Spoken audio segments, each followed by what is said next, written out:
Como el portal informativo de los sonorenses. Para continuar, ya tengo al director de noticias de Tabasco hoy, el principal medio allá de la entidad, Juan Alejandro Jr., pero antes muchos comentarios por acá de la audiencia. Dice Jorge Baco, el riesgo es que se hizo, que se haga, ojalá y que no sea cuestión de tiempo. Sinceramente deseo que me callen la boca actuando. Y a pesar de eso, si no me equivoco, es el presidente peor evaluado, Enrique Peña Nieto, porque es el más gastón en política. No hay muertos con la poca memoria del mexicano, hay cada resucitado. Eliana México. Me dice por acá, a ver, Alain Ballesteros, exsecretario particular de Humberto Moreira, ahora está en el equipo del Bronco, ¿qué tal? ¿A poco sí? Rubén Enciso, la nota del gobierno estatal debiera ser más, ¿qué? Más empresas y empleos para Sonora, litigar en medio, sabemos el fin, ¿no? También es y está. No quieran, tiene un mes. Están haciendo diagnóstico. No pueden asumir lo que les dejaron. El hecho de que el PAN haya asumido lo que les dejó el PRI fue un gran error, fue el primer gran error que hicieron. Haber dicho, ya las elecciones ya acabaron, borrón y cuenta nueva. Sí, las elecciones sí, pero el gobierno no. ¿Cómo te dejó cada dependencia? Les dejaron nomás la llave. Y también les dejaron muchos pendientes, no los dijeron, no como ellos dejaron, obvio. Estamos en una etapa inédita, solo que tiene que tener esto un deadline, tiene que tener máximo, se acaba octubre ya o principios de noviembre y ya. Este es el diagnóstico, ahora sí, díganos qué sigue. Y la rendición de cuentas, y el riesgo es los delitos, pueden salir entonces bajo fianza todos. Está Francisco Javier Zavala, me va a ayudar a interpretar, Alex Enríquez, con miles de millones de pesos en la bolsa, ¿qué le hace que se me acabe la carrera política y que devuelvan lo robado? No creo, ¿eh? ¿De qué sirve tener los bancos llenos si no los vas a poder disfrutar? Dolores Aragón, los hizo riquísimos y dijeran ustedes que mínimo le pagaban bien a sus empleados, tampoco, porque la administración de Guillermo Padres dice hizo más ricos también algunos medios de comunicación en Sonora. Juan Alejandro, director de noticias de Tabasco, hoy, buenos días. ¿Qué tal, mi querido Luis Alberto? Buenos días al auditorio, estamos a tus órdenes. Gracias. Saludos desde Tabasco. Igualmente, ¿qué ocurrió en Tabasco con Andrés Granier, que fue también un gobernador insigne, símbolo de la corrupción, que le da el triunfo o precisamente a través al PRD con Arturo ¿qué, perdón?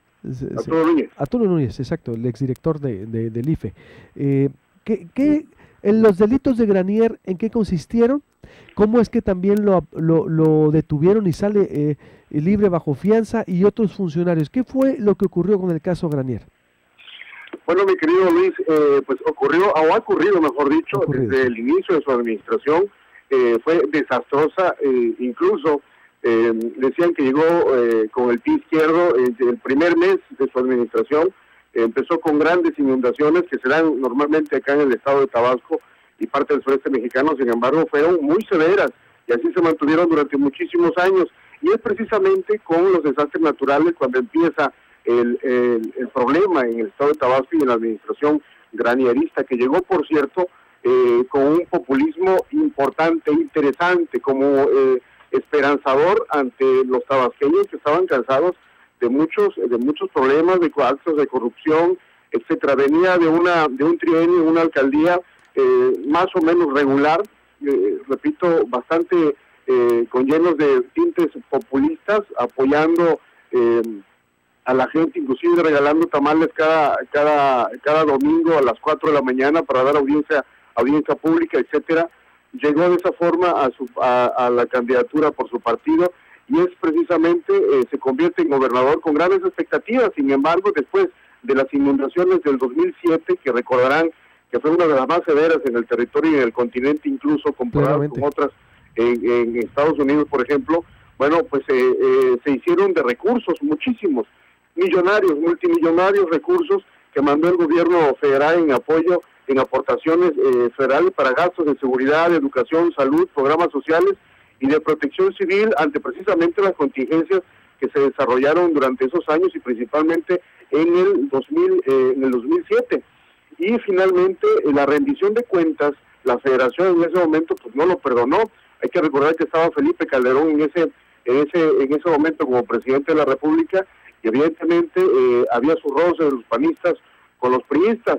Le pusieron el pie en el cuello y empezaron a descubrir y a poder encontrar que no podía justificar en dónde se habían ido más de 989 millones de pesos que le había entregado la federación. No los pudo justificar y es de ahí en donde empieza la declive de Andrés Granier. Como gobernador todavía, incluso en visitas del entonces presidente Calderón en Tabasco, se notaba lo ríspido que podía ser. El gobernador Granier lo atacaba en los eventos oficiales que tenían aquí.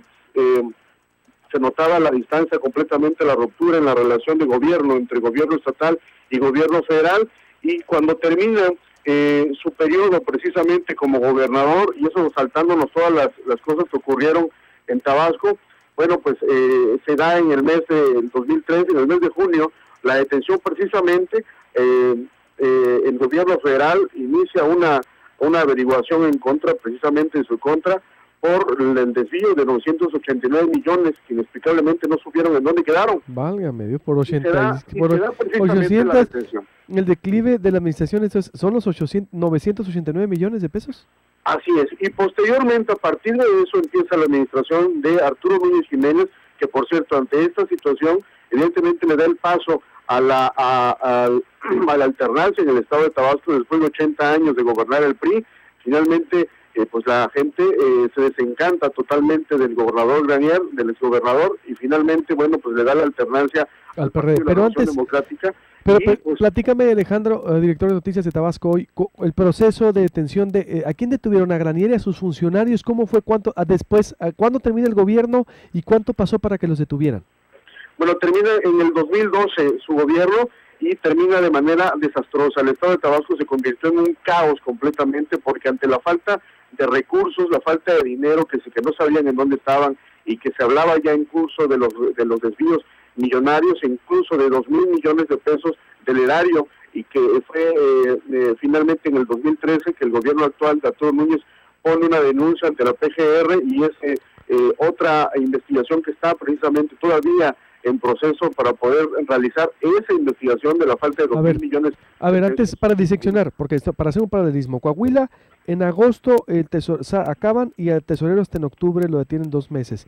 En Tabasco 2012 terminan y hasta el 2013 ponen la denuncia una vez que documentan, es decir, se tardaron un año o cuánto exactamente se tardaron para documentar y después que procesan un año aproximadamente, bueno, un poquito menos de un año, porque la promesa del actual gobernador Arturo Núñez Jiménez era precisamente cumplir a Tabasco y meter a la cárcel antes, incluso, bueno, la declaración fue antes de tomar posesión como gobernador de manera oficial, que metería a la cárcel quienes habían robado el estado de Tabasco. Una vez que se da la transición y el PRD asume la gobernatura, empieza la investigación y se empiezan a dar y se empieza a surgir la información de la falta millonaria en el erario en las arcas del gobierno del estado de Tabasco. ¿Cuánto fue el desfalco final? 989 millones, más los 2,000 millones de pesos del erario público, y que se supone se habían depositado, sobre todo los recursos de apoyo por desastres naturales, se habían depositado en más de 100 cuentas. ¿A quién es el que cae? ¿Granier primero? El primero es Granier en el mes de junio del 2013, y finalmente, bueno, hay que recordar que se entrega voluntariamente en una estrategia para poder demostrar que no tiene nada que temer. Sin embargo, pues es detenido y en la Ceiba precisamente, y ahí se queda. Meses después, incluso casi un año después, es detenido al que se le ha llamado su principal operador, que es el secretario de Finanzas, Sáenz Pineda, quien fue el que orquestó, o por lo menos esa es la acusación que se tiene, quien orquestó la triangulación de todos esos recursos para que de alguna manera llegaran limpios y no pudieran encontrar la pista de cómo fue la ruta de ese dinero para poder desaparecerlo de las arcas del gobierno del Estado. Estamos entonces en tiempo y forma aquí, los procesos, a un año con Granier, casi un año, y a un año con el secretario de Finanzas de Granier. A ver, pero pisó la cárcel y se fue, ¿Granier fue bajo fianza también? Mira, Andrés Granier tiene una estrategia, por lo menos es lo que hemos podido apreciar desde ese entonces en que empezó el procedimiento legal en su contra por parte del gobierno federal.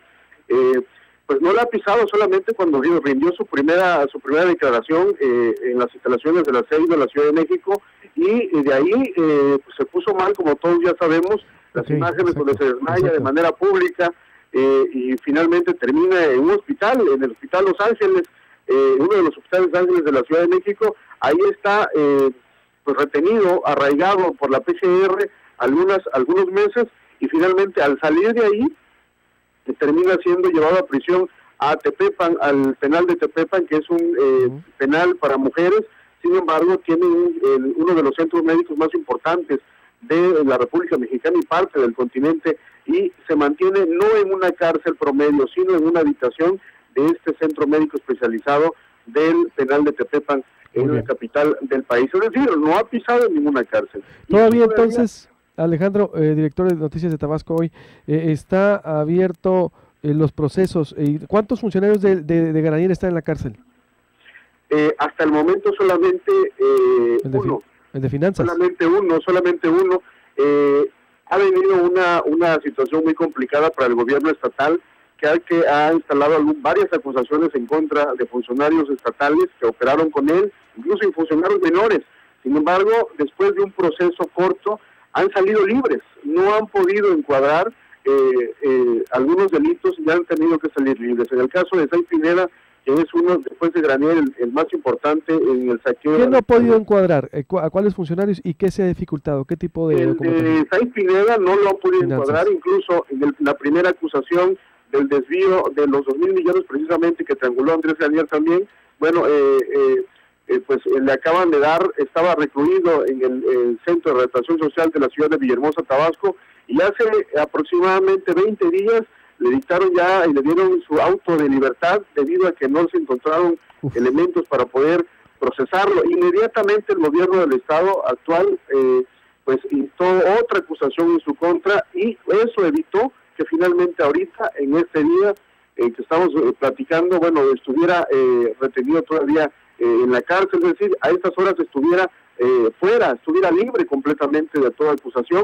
Y finalmente esta nueva acusación por unos desvíos y licitaciones dentro de la Secretaría de Seguridad Pública, entre otras áreas, bueno, todavía lo mantienen pues retenido todavía, y para poder enfrentar este proceso. Habría que ver todavía si logran un acto desesperado por parte del gobierno del estado, a ver si logran todavía encuadrar este nuevo delito y poderle realmente fincar las responsabilidades y que realmente se quede a cumplir una sentencia dentro del estado de Tabasco.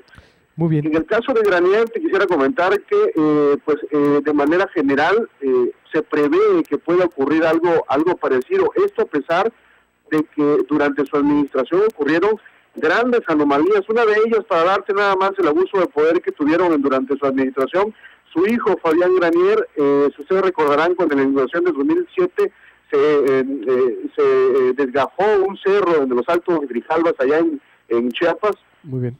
Y la supervisión de las autoridades era constante. Sin embargo, el uso de los recursos del gobierno del estado, como el helicóptero que llegó el hijo de Andrés Granier, Fabián Granier, a supervisar, entre comillas, ese lugar, a pesar de que no era funcionario público, bueno, causó molestia en la población. No tenía nada que hacer en ese lugar. Te agradezco mucho, Alejandro, esta colaboración especial para el Proyecto Puente desde Tabasco y desde Tabasco Hoy. Buenos días. Buenos días. Gracias. Comentario, Jessy House. Luis Alberto, ¿has probado las legendarias pizzas del Jesse's House? Te cuento que es una de las masas más ricas y doraditas del mundo. Únicamente las van a encontrar en Jesse's